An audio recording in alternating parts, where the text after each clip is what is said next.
Et on commence par une revue que vous connaissez pas très bien. Ah ouais, je pense que vraiment on n'en a jamais parlé ici, peut-être même jamais à la télévision, pourtant vraiment elle le mérite. Ça s'appelle Vivre ensemble, en un seul mot, bimestriel qui parle des handicapés mentaux. Et quand je dis que ça mérite, c'est parce qu'ils évoquent une situation que souvent on ne veut pas voir. La France ne s'occupe pas assez ou pas assez bien des handicapés mentaux. C'est pour ça que le journal titre Le combat continue. Ils sont 47 000 handicapés en France, seulement ceux qui n'ont pas de solution.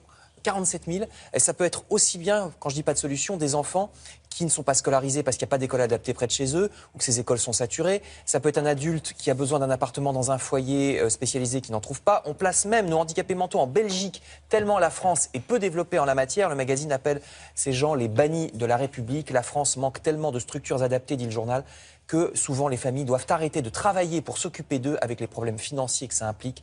Il y a même des handicapés mentaux qui vivent à l'hôpital, faute de mieux, dénonce l'article. La ministre de la Santé a débloqué 15 millions cette année, mais la France reste très très en retard. Je vous conseille donc l'excellente revue Vivre ensemble, revue de l'UNAPEI, qui est une association, UNAPEI. UNAPEI, oui. Vous trouvez ça facilement sur Google si vous voulez vous abonner à cet intéressant bimestriel.